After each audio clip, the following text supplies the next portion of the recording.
Bonjour tout le monde, j'espère que vous allez bien. Ici Julien Deromo, le capitaine, le recapitaine de Pilotine. Et je suis très heureux de vous retrouver aujourd'hui pour parler marketing automation et surtout 6 workflows qui transforment le plus en marketing automation. Je vous invite à tous à faire un petit coucou dans le chat, à surtout poser un maximum de questions, parce que le but du jeu, c'est que ce soit interactif. Moi aussi, je vais vous poser quelques petites questions pendant la session. Aujourd'hui, le but du jeu, c'est que vous partagez un maximum de bonnes pratiques, d'expériences que j'ai pu personnellement avoir, que nous avons eu avec Pilotine, que nous avons eu avec des clients sur les 6 workflows qui transforment donc le plus en marketing automation. N'hésitez pas à vous présenter si vous le souhaitez dans le chat aussi pour qu'on sache qui est là aujourd'hui. Je vais partager mon écran. Hop là. Alors, du coup, au programme de ce webinaire, nous allons voir le GID, on va parler tag, on va parler email, on va parler lead scoring, lead nurturing, formulaire, top 6 des workflows et bien entendu, un temps de questions-réponses. Donc voilà, n'hésitez pas à interagir tout au long. Si certains ont des réponses à apporter aux personnes qui posent les différentes questions, allez-y, faites-vous plaisir et je reprendrai certaines questions, enfin l'ensemble des questions à la fin du webinaire pour pouvoir gérer tout ça ensemble. Donc voilà, la thématique, elle est claire.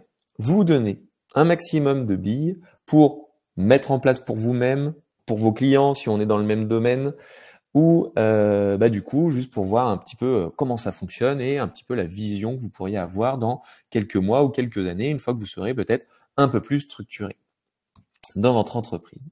Mais qui suis-je avant d'aller un petit peu plus loin? Votre marin formateur du jour, c'est moi, Julien Deromo. Je suis donc le capitaine de l'agence WordPress Pilotine. Mon gâteau préféré, c'est la galette des rois. Donc ça y est, nous sommes en février, c'est terminé la galette des rois. J'ai eu un mois non-stop où j'ai pu manger de la galette tous les jours. C'était top. C'est pas top pour le running, je dois vous avouer. J'ai pris quelques kilos, mais du coup, je m'entraîne pas mal.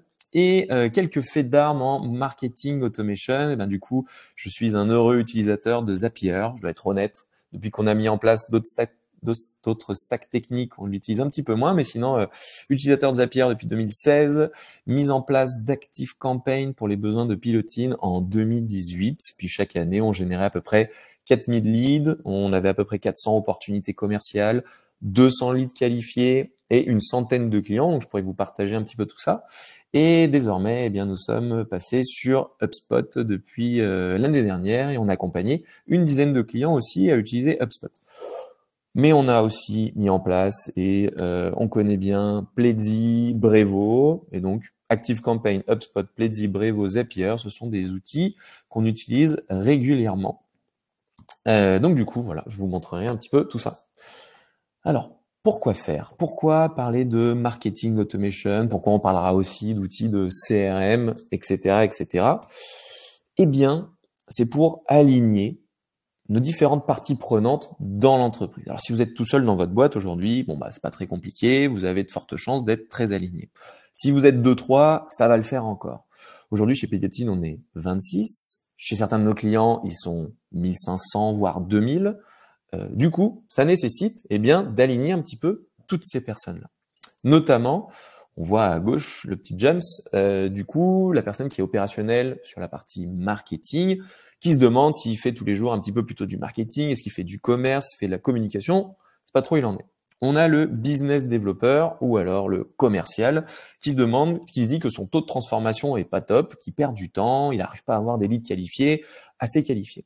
On a la personne au marketing qui a plein de prospects, mais derrière, elle trouve que ça performe pas des masses. Donc, elle trouve que les commerciaux sont pas très, très bons, qu'elle trouve des prospects, mais les commerciaux sont pas bons. Et le dirigeant, à la fin, le ou la dirigeante, ce qu'ils veulent, eux, c'est avoir juste plus de clients, augmenter le chiffre d'affaires, avoir plus de business. Donc, tout ça fait que chaque personne au sein de l'entreprise, dans le domaine de la direction, du commerce, du marketing, potentiellement aussi du service client, ils ont tous des objectifs différents, ils ont tous des problématiques différentes et du coup, la mise en place d'une stratégie de marketing automation, c'est souvent la bonne occasion pour justement déterminer des objectifs communs et faire en sorte que tout le monde travaille dans la même direction. Voilà pour la petite introduction. Alors, on va faire un petit quiz et on va parler notamment d'inbound marketing, parce que vous verrez, donc les termes marketing automation, inbound marketing reviendront régulièrement durant ce webinaire. Et on va voir si vous trouvez, donc n'hésitez pas, les premiers qui répondent ont gagné. Attention. Donc pour ceux qui font en distanciel ou ceux qui verront via le replay, vous ferez dans votre tête. À votre avis, alors c'est quoi l'inbound marketing? Est-ce que c'est interrompre les gens avec le plus de publicité possible, créer des contenus centrés sur le client, augmenter les ventes en magasin physique ou évaluer l'efficacité des campagnes de publi-postage? Eh bien, l'inbound marketing, ça va être plutôt de créer des contenus centrés sur le client pour faire en sorte que le client vienne à nous directement. Plutôt que de pousser des trucs genre faire des pubs, machin, tout ça, c'est créer des contenus ultra pertinents pour que les gens puissent venir à nous. C'est ce qu'on appelle la stratégie du pull aussi. On fait en sorte de tirer les gens à nous et pas le push. Question numéro 2. Quelle est l'une des étapes fondamentales du processus d'inbound marketing? Est-ce que c'est l'interruption? On interrompt le parcours d'achat. Est-ce que c'est la conception graphique, faire des trucs magnifiques qui sont génialissimes? Est-ce que c'est l'attraction, attirer les gens à nous? Ou l'achat d'espaces publicitaires pour faire un max de pubs dans tous les sens? Eh bien, la bonne réponse, c'est la C, l'attraction. Une des étapes fondamentales dans ce processus, c'est d'attirer les gens avec la bonne proposition de valeur. On reviendra dessus après, puisque en marketing automation, donc l'art d'automatiser ces actions marketing, on verra que c'est quand même la partie la plus importante. Quel est l'outil le plus couramment utilisé en inbound marketing pour attirer des visiteurs? Est-ce que ça va être les panneaux d'affichage qu'on met sur l'autoroute A45? Est-ce que ce sont les publicités, je ne sais même pas si l'autoroute A45 existe, est-ce que ce sont les publicités télévisées sur le journal de 20 heures? Est-ce que c'est les contenus de blog avec des articles bien spécifiques ou des messages directs sur les réseaux sociaux pour spammer tout le monde afin d'avoir un maximum de retours? Je pense que vous avez tous deviné, c'est le contenu de blog et c'est vrai que c'est souvent via le blog et via du coup des pages optimisées pour le référencement naturel ou en tout cas qui sont vraiment dédiées à des contenus pertinents qu'on arrive à générer pas mal de leads et à mettre en place du coup une stratégie de marketing automation qui est pertinente. On reviendra dessus, bien sûr, juste après, je vous ferai bien entendu des démos sur les différents outils. Et enfin, quelle plateforme est souvent utilisée pour le marketing de contenu dans une stratégie d'inbound marketing? Snapchat, LinkedIn, TikTok ou encore HubSpot? Et bien là, cette fois, alors on a mis HubSpot, mais en vrai, il y en a plein qui se cachent ici. On peut citer HubSpot, Brevo, Pledzi, ActiveCampaign, puis il en existe des très très gros. Après, on peut aller sur du Salesforce et ainsi de suite.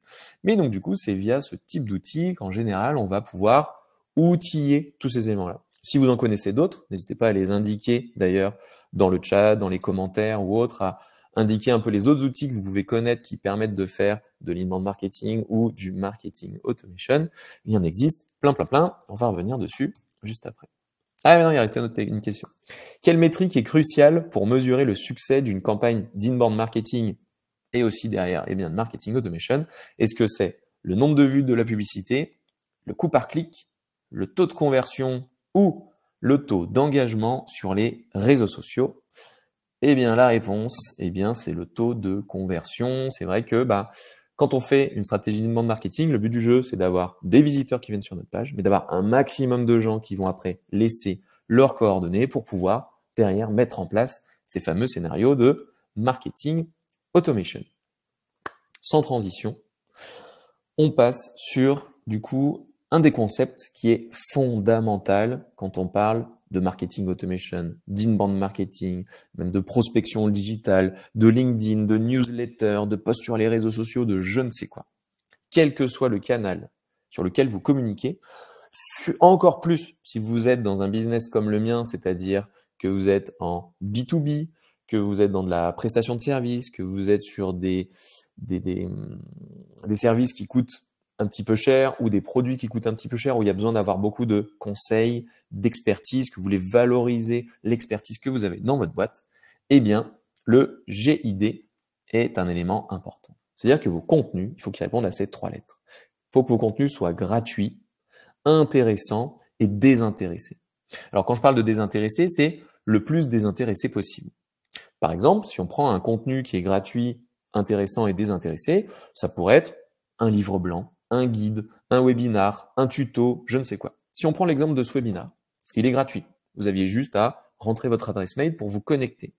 Il est intéressant, enfin, je vais faire en sorte qu'il soit le plus intéressant possible en vous livrant un maximum d'informations, en vous montrant exactement comment on fait directement sur HubSpot, ActiveCampaign, Brevo, Plaisy ou autre. Je vais vous montrer exactement comment c'est huilé, comment ça tourne, les statistiques, je vais vous montrer plein de trucs. Donc, je vais essayer d'ouvrir le capot et d'être le plus intéressant possible. Et est-ce que c'est vraiment désintéressé?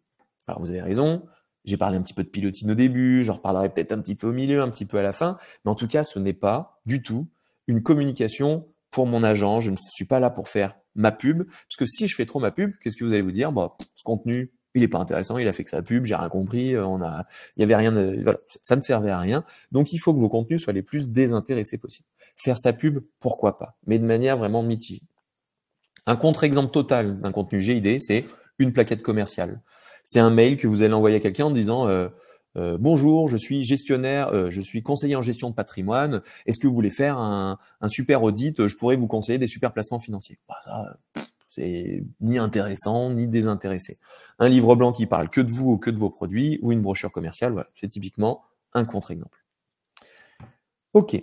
Alors voici un exemple de parcours d'un lead chez Pilotine pour que vous puissiez voir un petit peu dans quel cadre le marketing automation opère. On va avoir des personnes qui vont visiter notre site.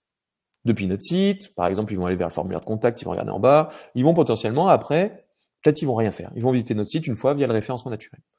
Une deuxième fois, ils vont nous retrouver sur LinkedIn, parce qu'on fait des posts, on fait des communications, tout ça, où quelqu'un aura parlé de nous. Ils vont nous faire sur LinkedIn, ils vont peut-être s'abonner à notre page LinkedIn. Une fois qu'ils sont abonnés à notre page LinkedIn, on va faire des posts réguliers, il va peut-être retourner sur notre site, où il va s'inscrire à un de nos contenus.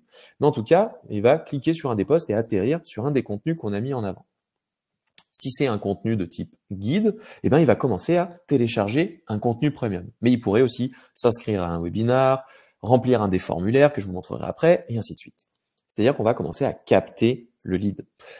Ça va être le début de notre stratégie de marketing automation. Donc, en gros, il faut être très GID au départ. Il va falloir intéresser la personne, faire en sorte qu'elle laisse son email quelque part. Et une fois que la personne a laissé son email quelque part, elle va rentrer dans un scénario de marketing automation. Et dans ce scénario de marketing automation, et ce sont les éléments qu'on va voir juste après, eh bien, on va de nouveau mettre des contenus GID, gratuits, intéressants, désintéressants. On va essayer d'alimenter, donc en anglais on dit nurturing, on va alimenter eh bien, nos contacts avec des contenus toujours intéressants. D'autres guides de livres blancs, d'autres infos, d'autres actus, d'autres conseils, d'autres tutos, d'autres je sais pas quoi. À vous de réfléchir dans votre métier ce qui pourrait s'appliquer. Si on prend un service comme le mien, B2B, dans le service, avec des tickets moyens assez élevés, eh bien, on va devoir mettre beaucoup de conseils. Donc, les webinars, les livres blancs, tout ça, ça colle bien, c'est parfait. Des articles de blog ou autre. Si on est plutôt dans du B2C et qu'on vend par exemple des produits, qu'est-ce qui marchera bien? Des tutos, des vidéos YouTube pour expliquer comment appliquer votre crème, comment utiliser votre produit, comment réparer tel machin, je sais pas quoi. Si on est dans la maintenance, par exemple, on va faire des trucs de réparation. Il y a pas longtemps, j'avais accompagné une personne qui faisait de la réparation de machines à coudre. Eh ben, la réparation de machines à coudre, ça peut carrément donner lieu à une belle chaîne YouTube où la personne va faire des tutos de réparation de ces machines à coudre. Comme ça, les gens qui ont pas de pognon, qui veulent le faire eux-mêmes, eh ben, du coup, ils vont potentiellement, ça va leur être utile. Et pour le recommander à quelqu'un qui veut pas le faire soi-même. Et les gens qui disent, oh là là, c'est trop compliqué, mais j'ai vu que cette personne-là était experte, eh ben, elles pourront lui envoyer leur machine à coudre pour faire en sorte qu'elle soit réparée. Donc, tout ça s'applique qu'on soit en B2B, en B2C, qu'on ait des produits, des services, quoi que ce soit.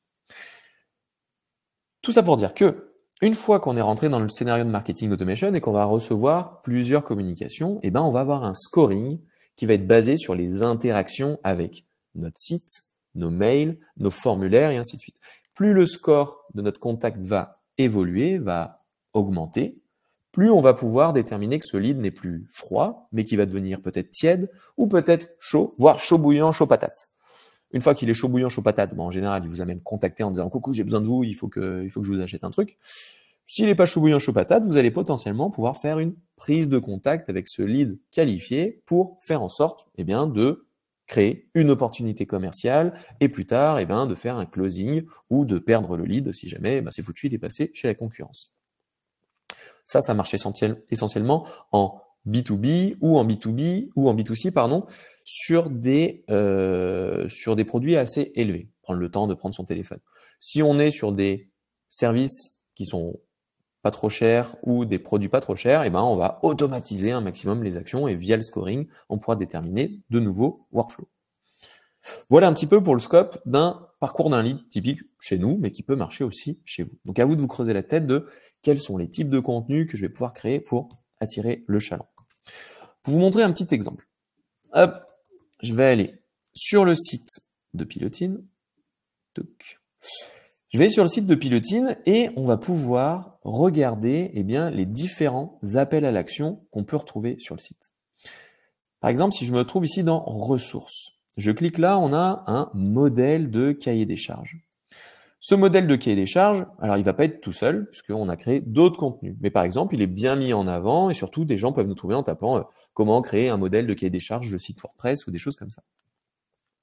Si je descends, on va avoir des présentations de l'entreprise, des choses comme ça. On va pouvoir retrouver d'autres appels à l'action, comme par exemple découvrir nos webinars ou autres.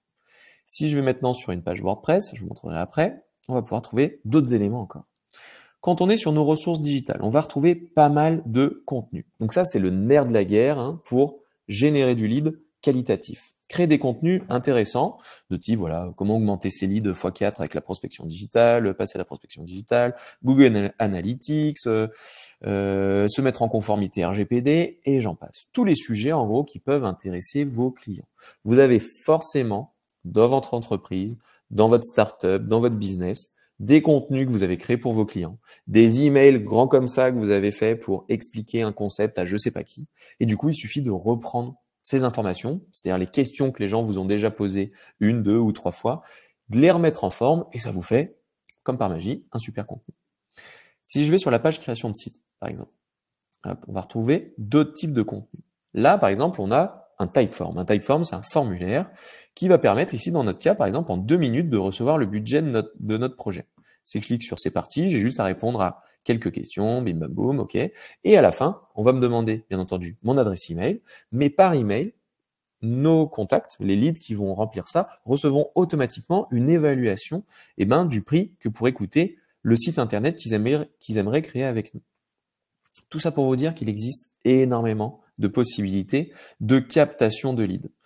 On en a potentiellement d'autres, pas sur cette page, mais par exemple sur la page formation, qu'on pourra regarder après, où on va pouvoir faire les mêmes types de formulaires, par exemple, si je descends de notre page formation, voilà. Tester votre éligibilité à la prise en charge. Est-ce que j'ai le droit à l'OPCO, j'ai le droit au CPF, est-ce que j'ai le droit cette année à 2500, à 4000 euros, à je sais pas combien de millions d'euros pour me former?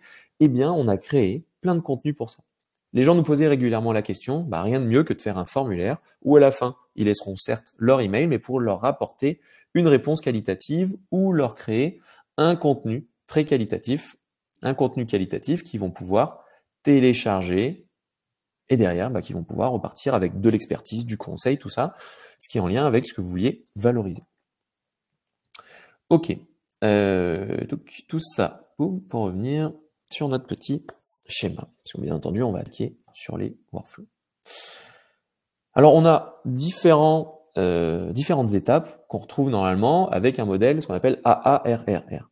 À savoir que la partie marketing automation est surtout sur la 2e, 3e et sur les dernières étapes. En gros, c'est là qu'on intervient. Acquisition, c'est faire en sorte de ramener un maximum de personnes. Ok, c'est très bien. Activation, c'est faire en sorte de récolter un maximum d'emails. Donc, une fois qu'on a ramené les gens avec, par exemple, LinkedIn, on veut choper leur email. Donc, c'est là où on va créer des formulaires. Sur des outils de marketing automation, on va créer des formulaires pour capter des leads. Que ce soit les Typeforms que je vous ai montrés, que ce soit des téléchargements de livres blancs, le formulaire de contact, on peut faire des tests de personnalité, on peut faire des inscriptions à des webinars, on peut faire ce qu'on veut. Ensuite, on va envoyer régulièrement pas mal d'emails avec des contenus GID, gratuits, intéressants et le plus désintéressés possible, pour faire en sorte que les personnes, après, puissent acheter. qu'on puisse générer des ventes. Plus on va alimenter, plus la personne va nous connaître, va avoir d'informations, plus derrière on pourra générer des ventes. Et bien entendu, derrière, d'avoir du referral, c'est-à-dire faire en sorte que nos clients deviennent des ambassadeurs et qui nous recommandent à d'autres personnes. Et bien voilà, on a pas mal de workflows qu'on va pouvoir mettre en place pour faire en sorte que tout ça soit réalisé de manière totalement automatisée. Alors, petit benchmark des solutions qu'on peut retrouver sur le marché. Je vous ai parlé de plusieurs outils. Il existe un lien qui s'appelle G2. Hop, je peux mettre le lien ici. Si vous cliquez là-dessus, par exemple, vous allez pouvoir retrouver. Alors, il faut que je vérifie que je suis un être humain, bien entendu.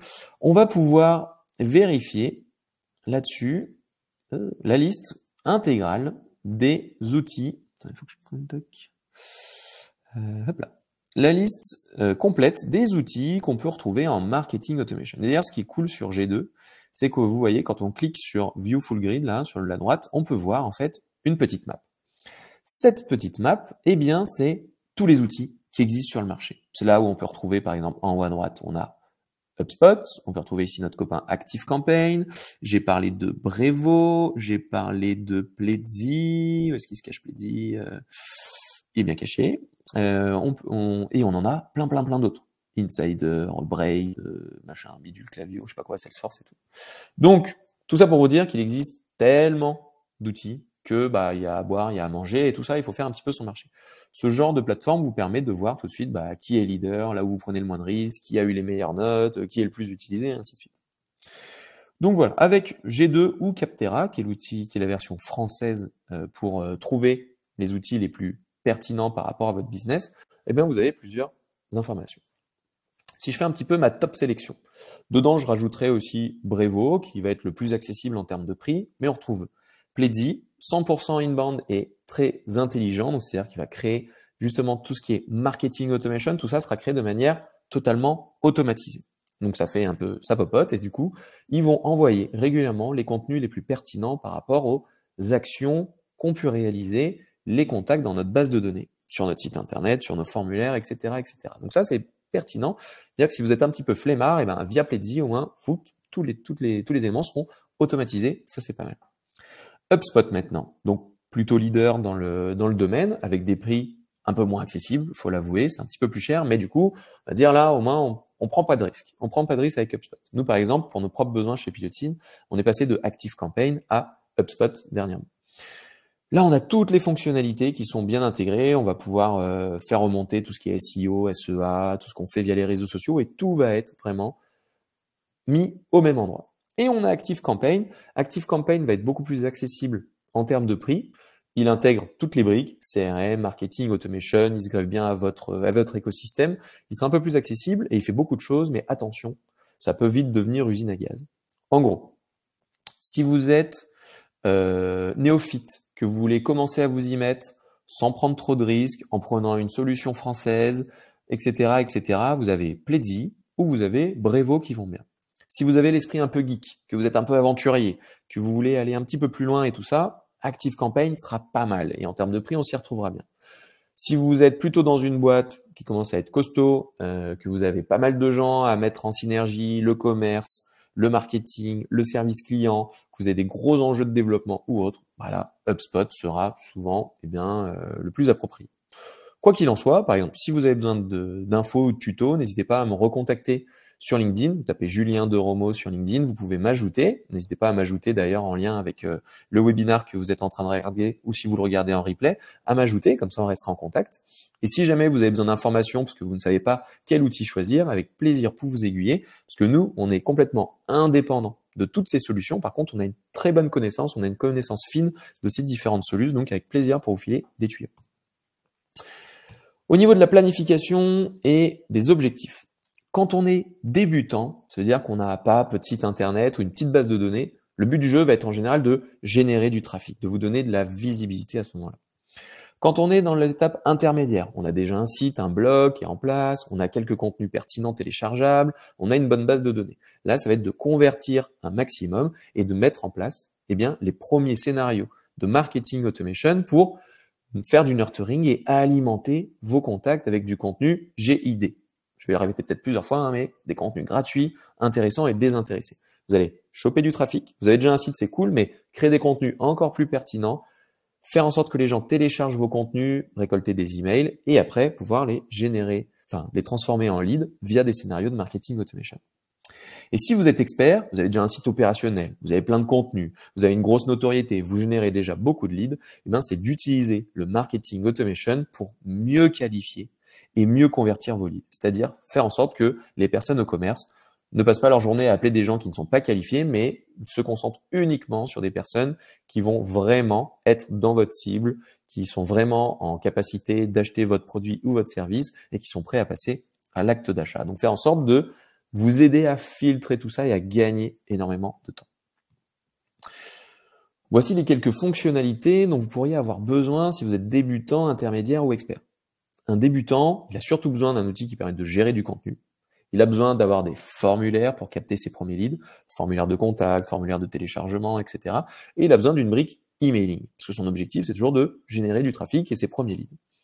La partie intermédiaire, là, on va commencer à avoir besoin d'une bonne base de données, bien structurée, avec les bons tags, les bons segments, tout ça. D'avoir un pipe commercial. Ça, c'est le fameux CRM, qui veut dire Customer Relationship Management. Donc, un outil qui permet de gérer, du coup, ces leads, de gérer les opportunités commerciales.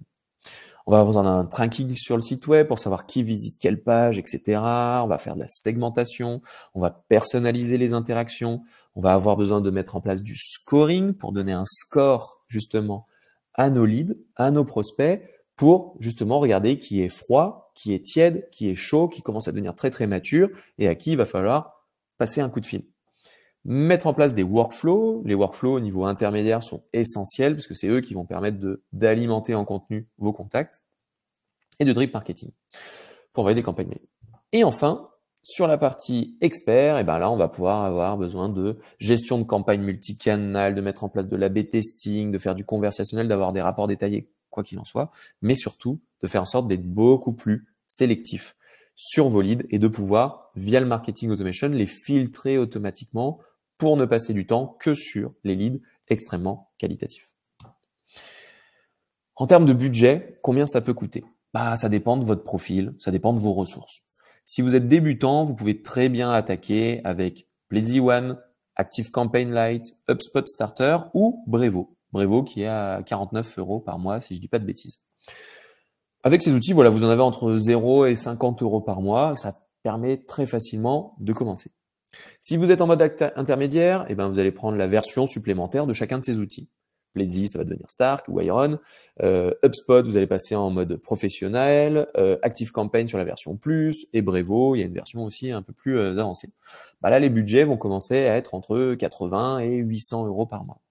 Et sur la partie expert, quand on commence à avoir pas mal de contacts, là, ça va osciller entre 80 € par mois et plutôt 1400, voire beaucoup plus. On a certains clients qui sont à 10 000 € par mois avec leur solution, puisque c'est le nerf de la guerre, ça leur économise beaucoup de temps, ça évite de devoir recruter des personnes qui vont faire des choses en doublon. Donc, au final, ça reste toujours extrêmement rentable de mettre en place tout ça.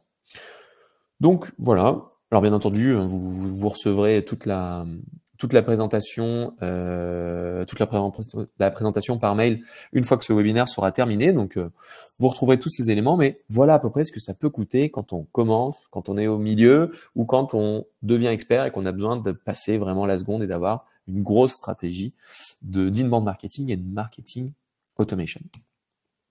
Et au niveau de la planification, combien de temps ça prend ? Il y en a tellement qui pensent que je claque des doigts et pif paf pouf, c'est fait, génialissime. Non, ça prend un petit peu plus de temps. Le mois 1, en général, il est utilisé pour installer l'application, faire les paramétrages de base. L'intégration, intégrer votre outil avec les autres outils que vous avez. Vous avez un ERP, vous avez un outil d'envoi d'emailing, vous avez un outil de CRM, vous avez ci, vous avez ça. On va pouvoir greffer tout ça.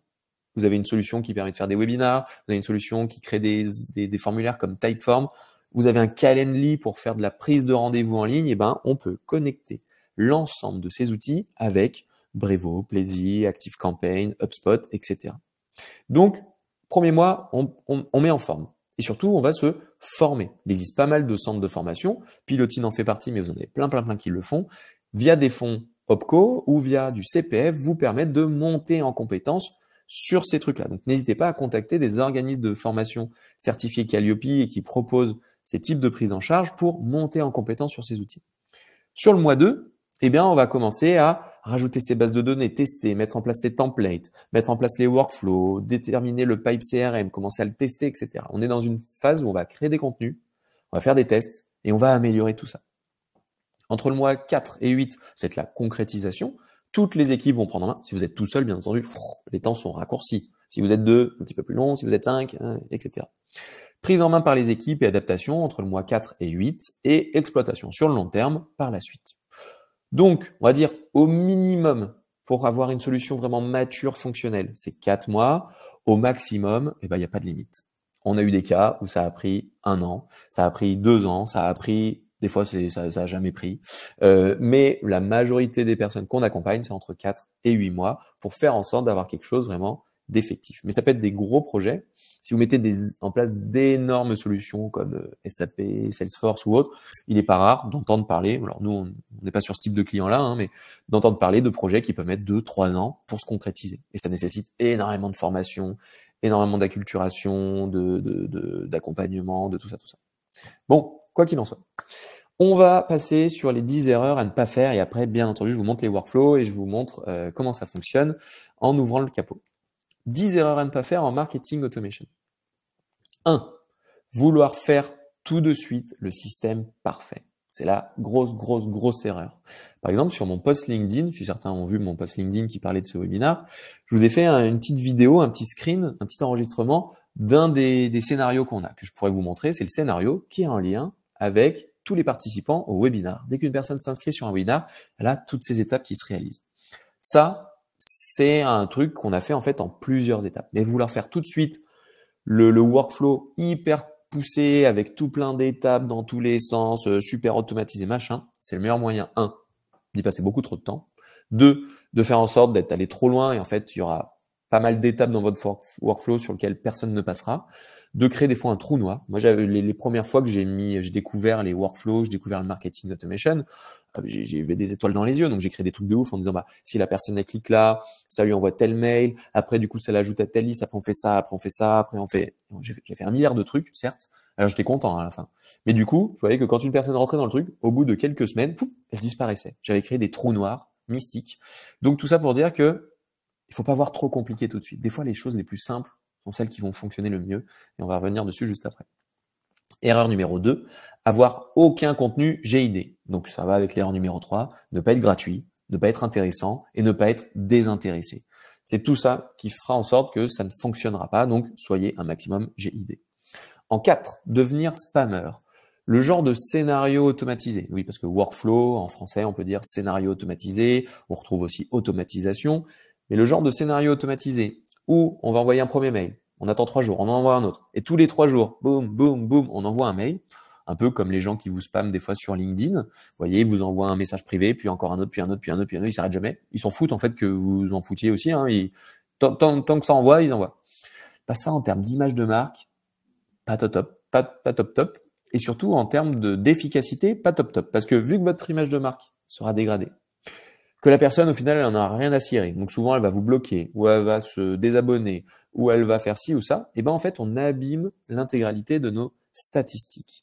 Donc, être spammer, c'est le meilleur moyen, au final, que les personnes se souviennent en mal de vous, voire ne se souviennent pas de vous, parce qu'elles vous auront juste dégagé. Donc, du coup, ayez un rythme de publication ou de communication qui respecte un minimum, qui soit pas dans le domaine du spam. Certains envoient un truc par semaine, c'est pas mal. Si on est sur quelques éléments au début, puis un par mois, je pense qu'on est un petit peu mieux. Sauf si la personne revient à la charge et retélécharge des éléments. Mais soyez cool sur le côté spam. Ensuite, oubliez d'être un être humain. Ça, c'est vrai que souvent, on envoie des mails. Des fois, je reçois des mails où la personne me relance 4-5 fois. Je sais pas si ça vous est arrivé. Elle me relance 4-5 fois et c'est toujours signé genre la direction ou c'est signé l'équipe machin et tout ça. Alors que, je sais pas, la personne, elle me démarche, elle envoie ça depuis son adresse mail, faut qu'elle signe Jacques ou Charline ou je sais pas quoi. N'oubliez pas d'être humain. On est dans de la prospection, certes, mais on peut être humain. D'ailleurs, je sais pas si vous vous en souvenez, mais à l'époque, vente privée, signez tous ces emails par Cécile de Rostand. Et bien, Cécile de Rostand, c'est une personne qui n'a jamais existé. Mais par contre, moi, à chaque fois, je recevais ce mail avec Cécile de Rostand, je me dis, sympa Cécile, hein.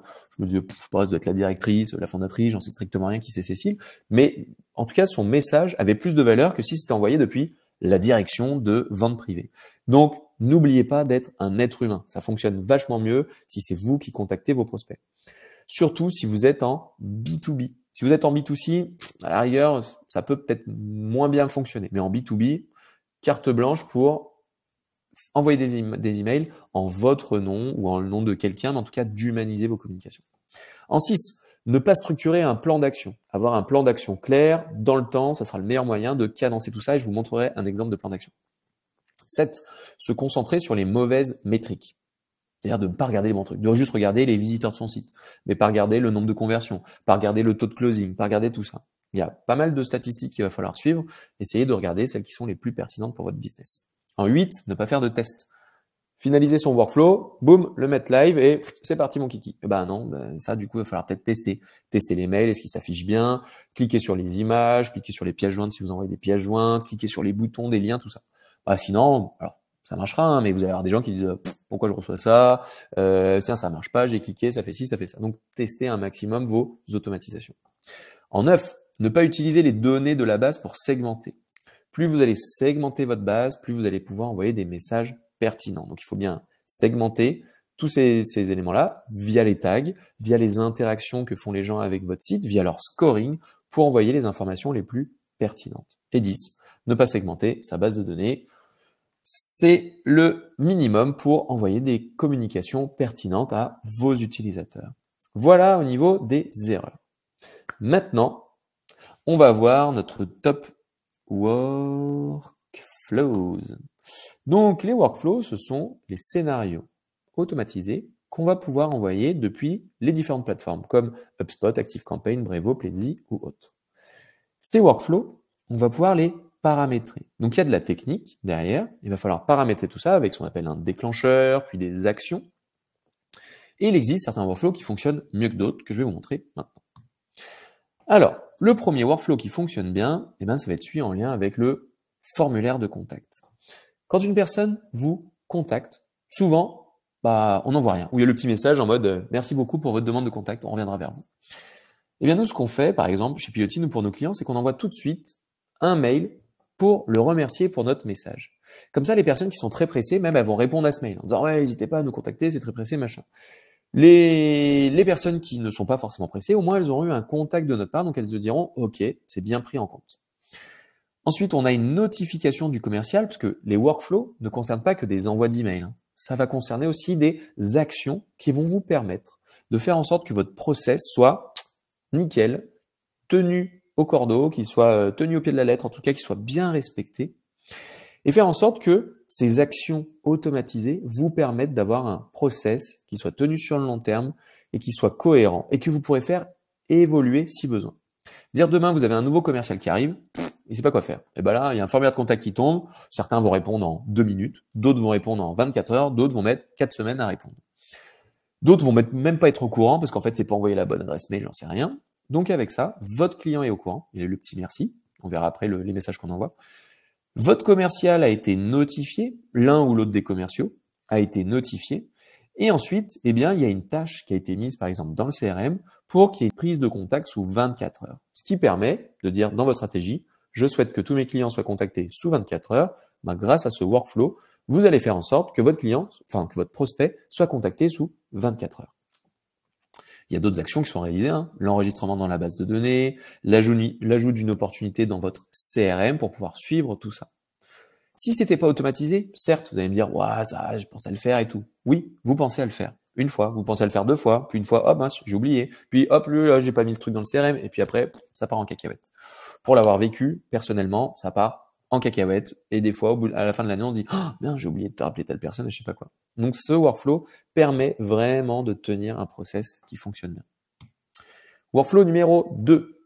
Quand une personne soumet un formulaire de téléchargement de livre blanc. Donc, à travers ça, que vous soyez en B2B, sur des petit panier moyen, sur des gros paniers moyens, dans du service, dans des produits, dans je ne sais quoi, il y a forcément moyen de mettre en place un truc à télécharger sur votre site. Un guide, un livre blanc, un tuto, une démo, j'en sais rien.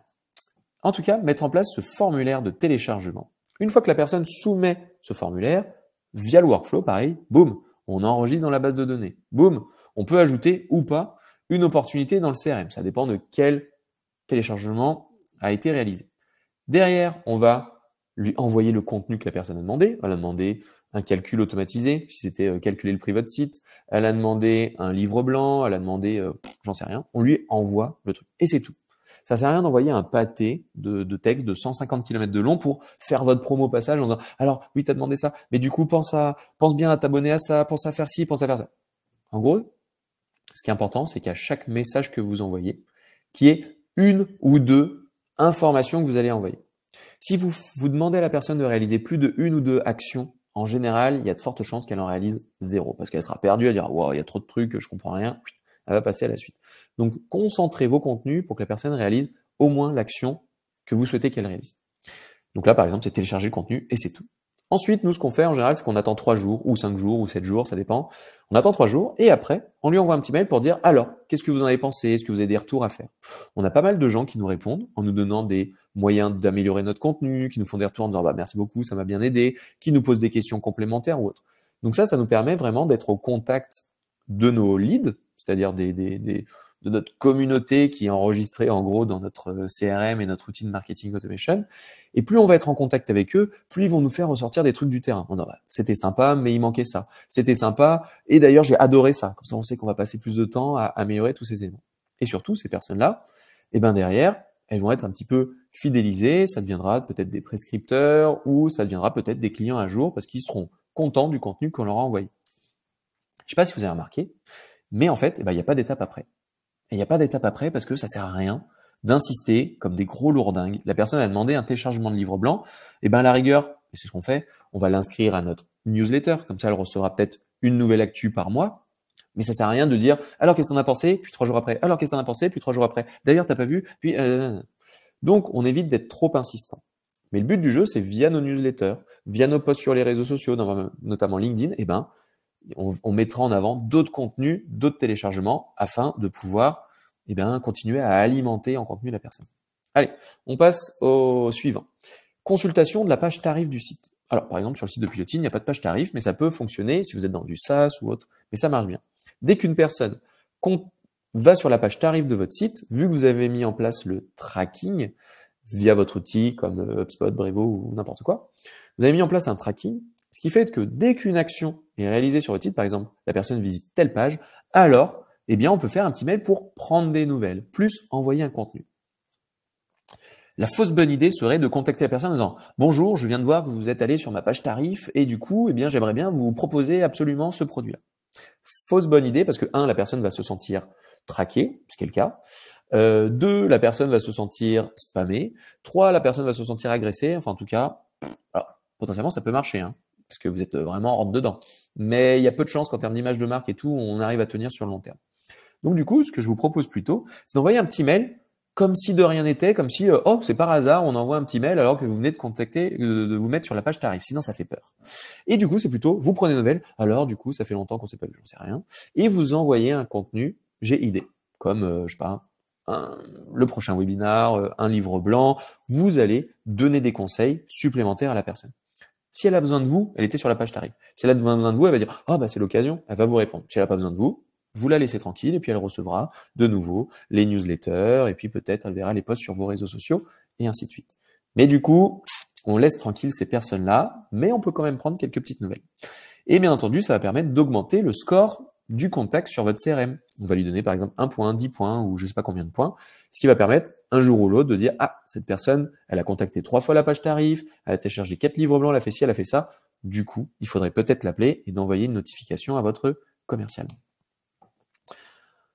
Note plus poussée chez Pilotine, que je vous montrerai juste après, c'est suite d'inscription à un webinar.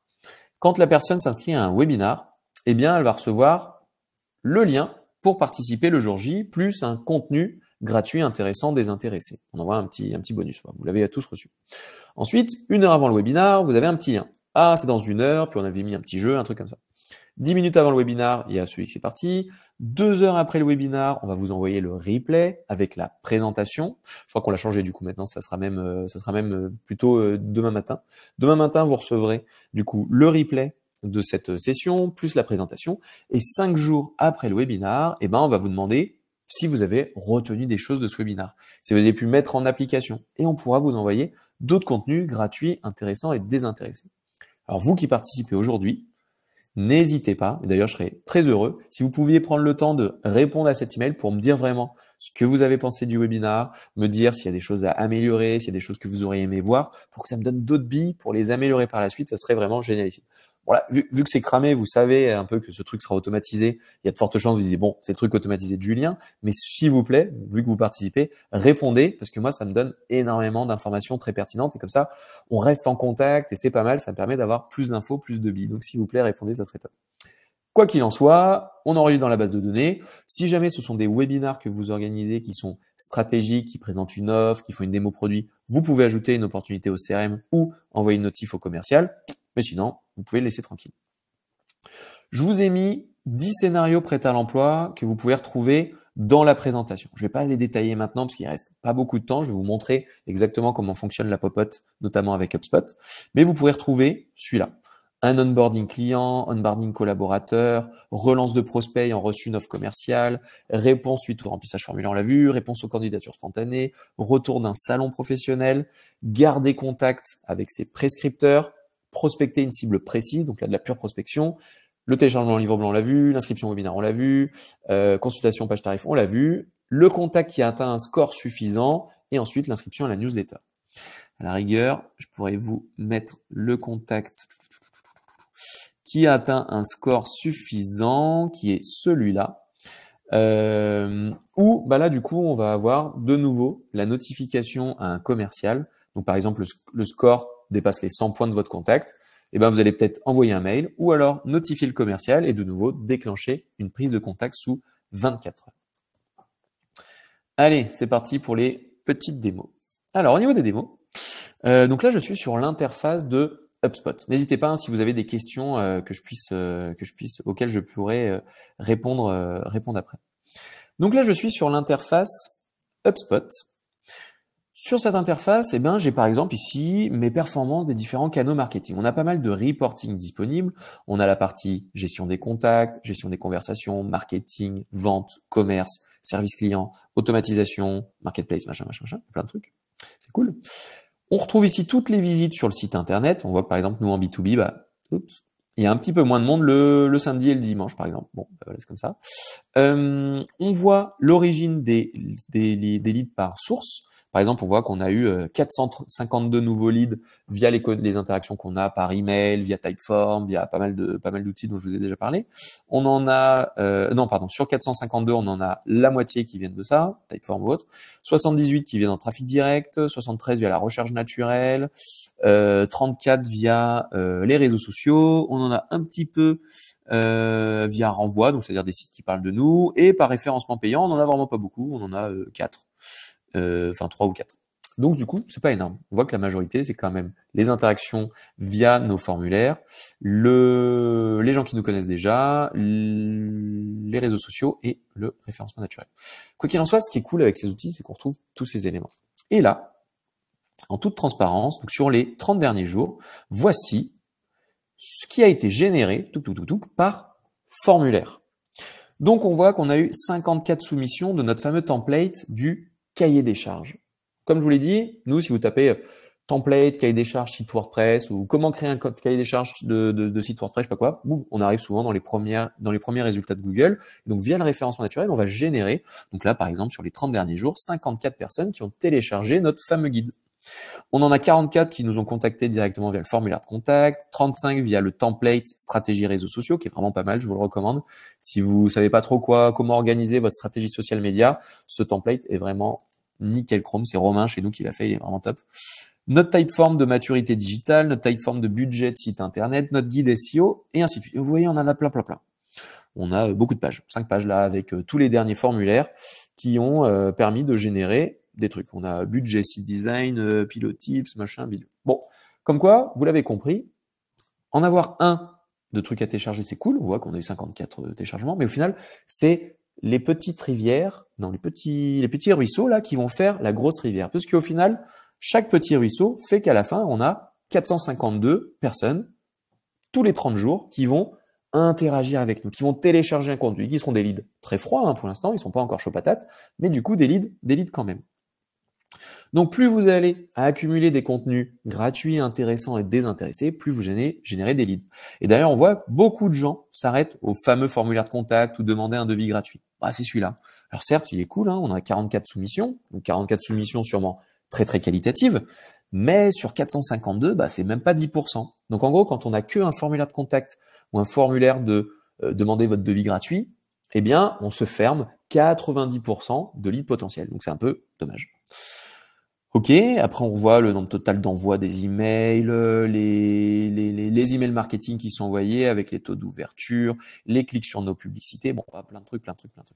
On va s'intéresser à notre fameux guide de template de téléchargement du cahier des charges. Donc on voit là par exemple, on est toujours sur HubSpot, on a des statistiques après par rapport au guide en tant que tel. Donc on avait une bonne croissance, là qu'est-ce qui s'est passé en janvier, je sais pas, ça a décroché un petit peu en janvier, février c'est normal, on est en cours de mois. Donc il faudrait voir, est-ce qu'il est suffisamment mis en avant, est-ce qu'en termes de SEO on est toujours au top. On a un taux de conversion d'à peu près 8,53% sur la page, donc c'est plutôt pas mal. C'est-à-dire les gens qui ont tapé comment créer un cahier des charges, qui ont consulté un article de blog, qui sont passés dans là, dès qu'on met en avant le formulaire, il y en a à peu près 10% qui l'ont téléchargé. Donc c'est pas mal. Qu'est-ce qu'on voit d'autre? On voit les finalisations entre ceux qui ont visité la page, quand ça a été visible à l'écran, ceux qui ont interagi avec le formulaire et ceux qui ont vraiment soumis le formulaire.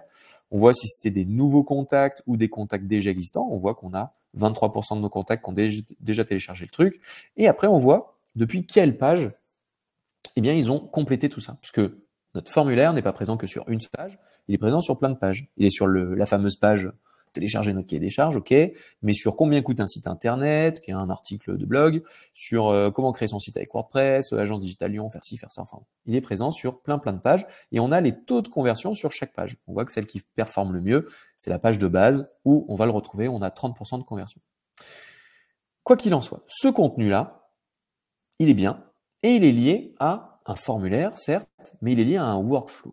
Et bien le workflow, vous allez voir, comme je vous l'ai expliqué, il ne faut pas qu'il soit ultra compliqué. Il a peu d'étapes. Ce workflow, d'ailleurs, il a l'étape où la personne va télécharger le contenu, c'est via l'élément, et il va recevoir du coup un email. Il télécharge le contenu, il reçoit un email. Si on va sur d'autres workflows qu'on peut avoir, voilà, on va retrouver nos workflows ici. Je vais prendre ceux qui sont activés. On a des workflows qui sont bien utilisés, par exemple, suite à votre formation. Donc ceux-là, ce ne sont pas des workflows marketing qu'on a déjà vus avant, mais ce sont des workflows qui vont être plutôt là pour fidéliser la personne. Là, typiquement, c'est une personne qui est à l'étape où elle a réalisé une formation avec nous, mais derrière, elle a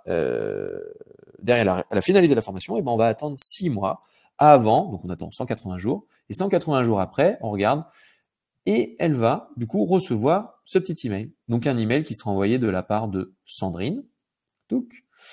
Et c'est bonjour, comment allez-vous? En sont vos projets? Avez-vous pu mettre en place les outils vus ensemble? J'ai hâte de savoir comment les choses ont évolué depuis. À bientôt, Sandrine. Et qui propose après un seul call to action qui est de planifier potentiellement un échange si jamais la personne souhaite en savoir un petit peu plus. Sandrine a beaucoup de réponses sur ces sujets-là. Et donc du coup, si on revient un petit peu sur, je peux vous en mettre un autre là, template stratégie réseaux sociaux, on va aller voir le workflow. Si on résume un petit peu, notamment par rapport aux emails, comme je vous l'ai dit, il faut que les emails soient les plus simples possibles. Voici un email type qu'on envoie en marketing automation. Donc là, qui est envoyé de ma part. Hello, prénom, donc là, il n'y a pas le prénom. Mais voici le lien pour accéder au modèle de stratégie réseaux sociaux, comme demandé. Est-ce qu'il répond à tes questions? À ta disposition si tu as des questions. Basta. Plus vous allez faire simple, plus ça a de chances de fonctionner. Donc vraiment, s'il y a quelque chose à garder en tête, c'est certes, c'est bien de penser à pas mal de workflows, mais d'ailleurs, nous, on entasse on entasse beaucoup de workflows. Si je retourne dans automatisation workflow, on voit qu'il y en a plein, mais ce sont des workflows des fois juste techniques en interne. La personne a atteint tel score, alors je vais soumettre, je vais envoyer une notification à un commercial. La personne a téléchargé tel truc, alors je lui envoie un contenu. Mais en fait, on va plutôt avoir pas mal de workflows. D'ailleurs, on en a combien nous? On en a, je crois qu'on en a 45, un truc comme ça. Ouais, je crois qu'on en a 45. Donc, on va avoir plusieurs workflows. Par contre, on va faire des workflows vraiment très simples. Et notre plus compliqué, c'est celui en lien avec le webinar, comme je vous l'avais expliqué. Et c'est celui-là. Donc, à chaque fois, il y a le déclencheur. La personne s'inscrit au webinar. On la met en contact marketing. Comme ça, elle pourra recevoir nos newsletters. On indique l'origine du contact qui est Livestorm. Et après, on lui envoie le petit mail. On fait ci, on fait ça. Donc, voilà. Celui-là, c'est notre plus compliqué. Mais sinon, la règle à garder en tête, c'est l'automatisation, c'est cool, mais ça ne doit se reposer que sur des contenus ultra qualitatifs, qui soient gratuits, intéressants et désintéressés. Plus vous allez cumuler des contenus GID, plus vous allez générer de leads. Moins vous allez embêter ces leads, plus ils vont être dans une relation intéressante avec vous. Et vu que vous allez envoyer régulièrement une newsletter, eh ben, ils vont recevoir de nouveau ces contenus et ils auront de nouveau des contenus pertinents quand ils vont télécharger un livre blanc, participer à un webinar ou autre, où là, ils auront des trucs spécifiques en lien avec les actions qu'ils ont réalisées. Mais sinon, c'est plutôt mollo les haricots, c'est-à-dire le moins de relance possible, le moins de spam possible et faire en sorte d'être dans un cercle vertueux où vous allez plutôt régulièrement créer des contenus que vous allez mettre à disposition et envoyer tous ces contenus à vos contacts et les relancer de manière maligne. Alors nous, voilà, on fait pas trop les bourrins. Vous pouvez y aller plus franco, mais ça permet vraiment d'avoir ça permet vraiment d'avoir des stats intéressantes pour pouvoir réaliser en fait votre stratégie de prospection digitale. Et là, je vous ai montré en toute transparence ce qui se passe chez Pilotine et honnêtement, ça fonctionne vraiment très bien. Aujourd'hui, on est plutôt dans l'étape où nous, on souhaite filtrer un maximum les leads qu'on a. On va pas répondre aux 456 par mois, pour être très honnête. Le but du jeu, nous, c'est qu'on vraiment fasse une action commerciale sur peut-être la cinquantaine ou la soixantaine qui sont vraiment intéressants. Et puis les autres, on les laisse vivre tranquillement dans nos scénarios. Alors, on va passer aux questions. Je vais essayer d'être efficace. Leila demande qu'est-ce que le drip marketing? J'ai pas compris. Alors le drip marketing, ça s'appelle le marketing goutte à goutte, on dit aussi en français. Et le marketing goutte à goutte, c'est plutôt que d'envoyer un pâté de texte comme ça. C'est dire je vais diviser mes communications en envoyant plusieurs contenus. Donc je vais dire information numéro 1, une semaine après information numéro 2, une semaine encore après information numéro 3. Nous par exemple, on a un truc qui s'appelle les pilotips. Les pilotips, je peux vous mettre le lien dans le chat. Et c'est on envoie une information ultra qualitative et pertinente toutes les 2 semaines, si je dis pas de bêtises. Si ça vous intéresse, là, en fait, tout ce qu'on a mis dans tous nos contenus un peu partout, machin, on a fait une information pour dire, voilà, toutes les 2 semaines, on envoie un contenu vraiment pertinent et c'est plutôt du goutte à goutte, parce qu'on pourrait vous envoyer tout de suite un mail qui fait 150 milliards de kilomètres de long, mais vous allez être perdu, vous n'allez pas le lire. Et donc, du coup, c'est un contenu l'un après l'autre, avec la fameuse action, une action à chaque fois. Annabelle, est-ce qu'on les demande en connexion sur LinkedIn? Alors, on peut. Ça se fait avec pas mal d'outils. J'avoue que nous, sur LinkedIn, on l'a pas mis en place. Avec HubSpot, on l'a pas mis en place, mais on pourrait faire en sorte que à chaque une personne, effectivement, télécharge quoi que ce soit, on puisse avoir une demande automatique sur LinkedIn. À voir, est-ce que vous faites avec le compte du dirigeant, avec machin, ou est-ce que plutôt vous envoyez un mail pour le pousser à vous ajouter sur LinkedIn. Honnêtement, nous, on va, plutôt que de forcer un peu le truc, même si ça fonctionnerait très bien, excellente idée, à voir si on pourrait la mettre en place. Mais nous, on va plutôt, dans certains de nos emails, pousser les gens à nous ajouter sur LinkedIn.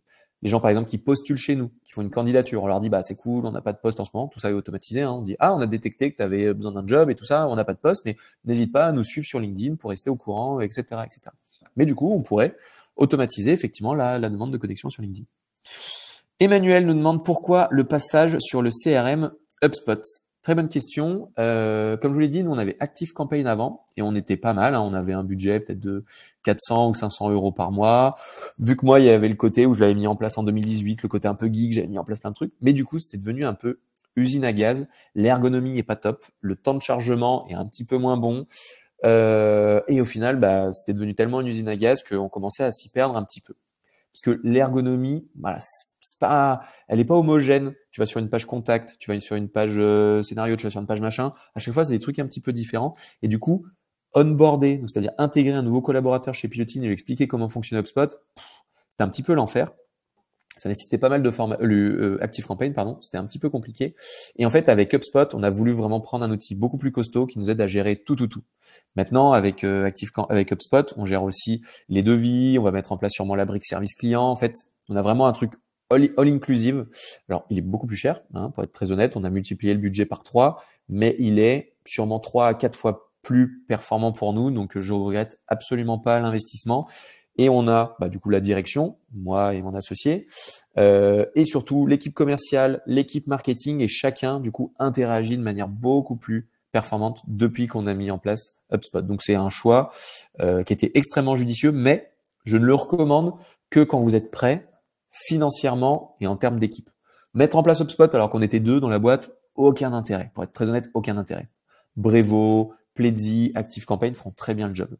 Quand on commence à avoir plusieurs personnes au commerce, plusieurs personnes au marketing, plusieurs personnes qui vont analyser les stats et potentiellement faire du service client, là, ça devient pertinent. Mais sinon, avant, pas forcément. Après, il y a le CRM gratuit que vous pouvez utiliser, ça qui marche bien pour les startups, mais sinon, un peu moins d'utilité. Autre question d'Emmanuel.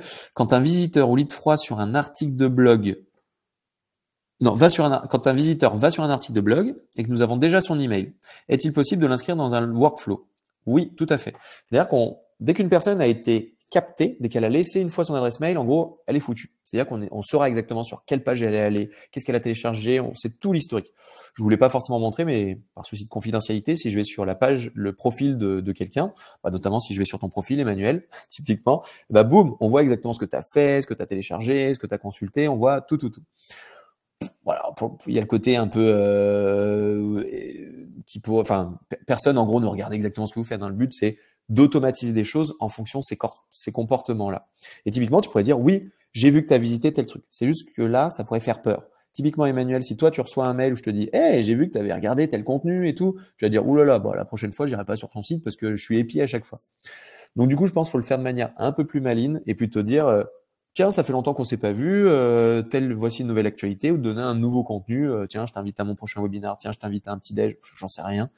Mais de faire genre, le truc, c'est un peu par chance qu'on se contacte, plutôt de dire, hey, je t'ai vu, sinon ça fait un peu peur. Emmanuel encore, comment ne pas être spammer? Activer la fonction limiter le nombre d'emails sur HubSpot est-elle une bonne pratique? Oui, carrément. Soit en fait, vous faites les choses bien de base et vous n'allez pas mettre en place 150 millions de trucs avec des répétitions, bam, bam, bam, bam. Et donc, du coup, il n'y a pas besoin de l'activer, ce qui est notre cas. Soit, en fait, je recommande d'activer ça dès que vous avez des gens qui sont saoulés. Typiquement, sur ActiveCampaign, j'étais allé beaucoup trop loin. Comme je vous ai dit au début, j'avais pris, je me suis dit, waouh, j'ai tout compris et tout, c'est génial. J'avais fait 150 milliards de workflows dans tous les sens avec je sais pas combien de relances. Et au bout d'un moment, les gens me disaient, là, ça fait un peu beaucoup, ah, tu m'as déjà envoyé ce mail, ou là.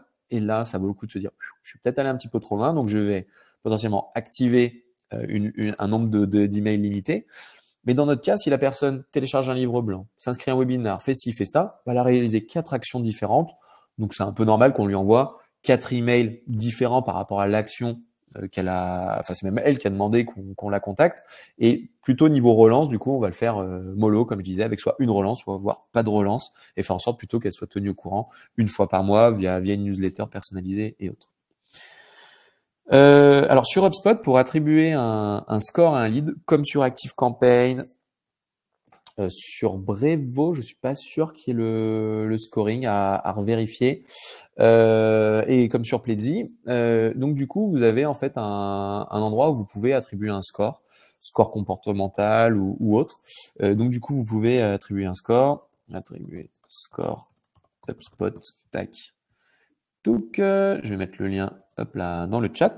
Pour pouvoir attribuer les scores, ça se passe là, il y a les différentes explications. Et du coup, le score peut se faire en fonction des propriétés d'un contact. Par exemple, son âge, où est-ce qu'il habite, son titre, si c'est un dirigeant ou un responsable marketing ou autre, on va avoir un score. Et par rapport à ses interactions. À chaque fois qu'ils visitent une page du site, boum, 1 point de plus. À chaque fois qu'ils téléchargent un livre blanc, boum, 5 points de plus, et ainsi de suite. Donc du coup, c'est vraiment en fonction des interactions. Et du coup, plus il y aura des interactions, plus on va augmenter le score. D'ailleurs, j'y pense, j'ai oublié de vous partager un truc hyper important, ou pas, mais vous verrez ce que vous en pensez. Donc, si je retourne là, notamment sur Figma, on a créé avec la team, alors c'est pas moi, c'est Choucrou et Romain, mes champions du monde chez Pilotine, qui ont créé un template de stratégie inbound marketing qu'ils ont activé sur plusieurs clients. Si c'est quelque chose qui peut vous intéresser, n'hésitez pas à m'en parler. On verra comment on arrive à créer en fait donc il y a un SWOT, on fait mapping de concurrence, on fait les personas. Du coup, je vous disais, avant d'attaquer, du coup, on va fixer des objectifs, on va fixer les leviers d'acquisition, on va fixer la stratégie inbound marketing et enfin, on détermine les scénarios automatisés qui vont être mis en place en fonction des contenus et en fonction des pages sur lesquelles les gens vont aller. Ça pour dire que voilà, une stratégie inbound et marketing automation chez nous ressemble à ça, à ce document. Donc si c'est un truc qui peut vous intéresser, n'hésitez pas à me faire une demande, à le dire dans le chat ou à m'en reparler sur LinkedIn et tout. Plus il y a de gens qui m'en parleront, plus ça veut dire que ça sera intéressant. Si personne m'en parle, ne vous inquiétez pas, ça veut dire que tout le monde s'en fout et donc du coup, bah pas de souci. Mais du coup, peut-être qu'on pourra faire un truc un peu en marque blanche et vous partager du coup cette stratégie marketing automation et inbound marketing. Notamment, là, c'est géré sur Figma pour créer un template que vous puissiez utiliser derrière. Voilà, si ça peut vous être utile, on a ça qui existe. N'hésitez pas à m'en reparler si c'est un truc qui vous intéresse.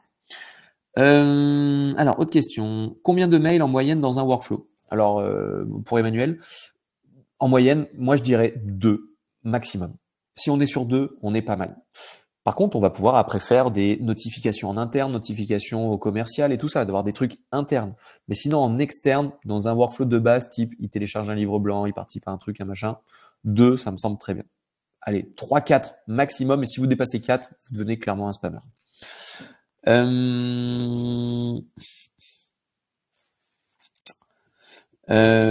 Une refonte de site Pilotine est-il prévue pour passer sur le CMS HubSpot?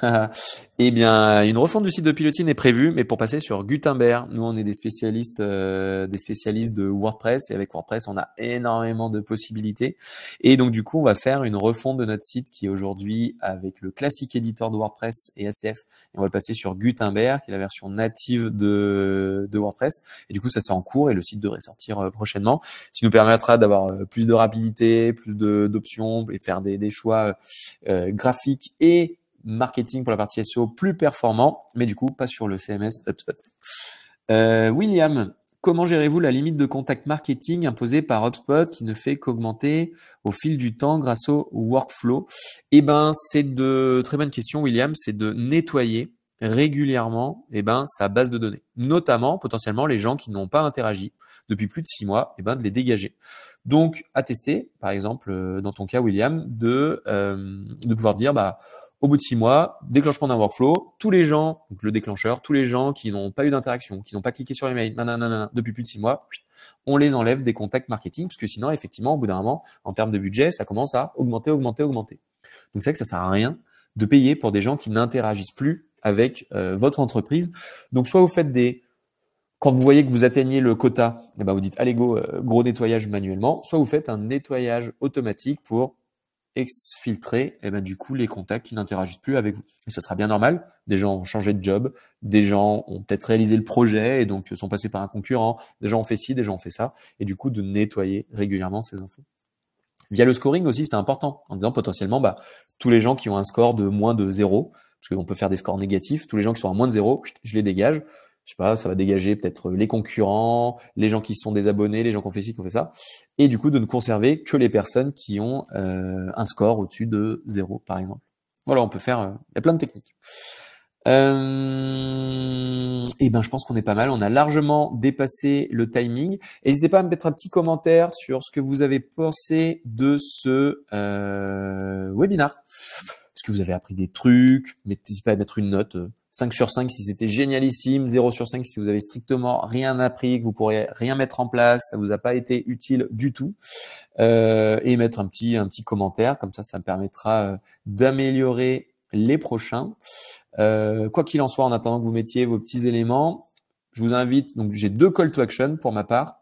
Le premier call to action pour ceux avec qui je ne suis pas encore en contact, ajoutez-moi sur LinkedIn. Je vous mets le lien vers mon profil LinkedIn. Deuxième call to action, il va plutôt être avec nos prochains webinars et notamment, on en a quelques-uns. Je vais vous partager ça à l'écran. Boum, bim, boum, boum.